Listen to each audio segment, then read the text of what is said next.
the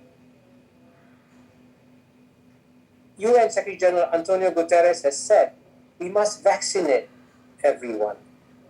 And what's remarkable is that the cost of vaccinating the world is very low. It's only $50 billion.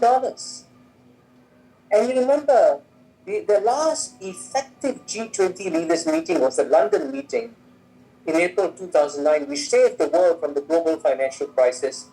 And they had to commit $1 trillion. Today, we only have to commit $50 billion. And there'll be a return of 180 to 1 on that investment. $9 trillion gain. And even Prime Minister Tony Blair referred to how the global economy could be strengthened if we can eliminate COVID-19. So clearly, if we can vaccinate everyone, it will save the world dramatically, and that can be done at the G20 meeting. The second simple message that Indonesia can convey is to get the G20 leaders to quietly persuade China and the US to press the pause button on the geopolitical contest that they have launched. Clearly, many countries, especially the poor countries, are still struggling from COVID-19 and the global economic downturn. The easiest way for China and the US to turn the world around is to actually stop the trade war that they have started, because that's by stopping the trade war, it would give a boost to the global economy. And President Joe Biden himself has said in 2019 that the trade war has hurt Americans. He said, President Trump may think he's been tough on China.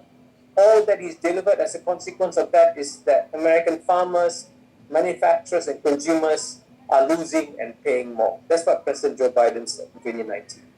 So the economic arguments are clear. The trade war is not helping anybody. It's not helping the United States. It's not helping China. It's not helping the world. So this is, again, as Prime Minister Tony Blair said, Indonesia has probably a unique ability to be persuasive in this area. That's the second message that Indonesia can help to convey. And the third important message that Indonesia can convey is to perhaps tell the world that there is one part of the world that is actually continuing to believe in trade and globalization. And that's, of course, East Asia. We all know that this year in January, Indonesia, together with the other ASEAN countries, together with China, Japan, South Korea, and Australia, New Zealand, has launched the world's largest free trade agreement, the Regional Comprehensive Economic Partnership. It will give a significant boost to trade and economic development in this region.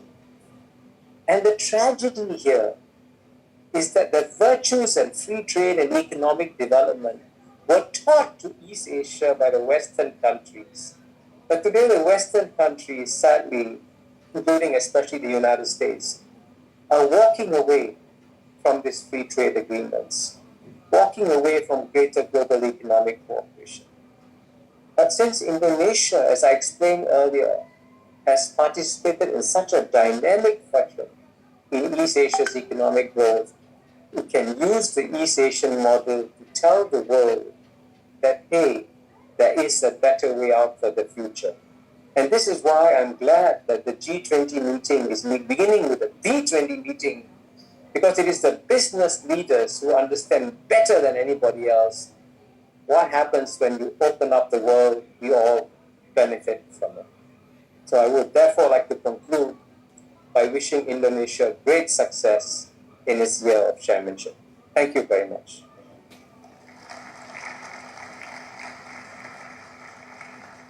Thank you, Professor Mahbubani.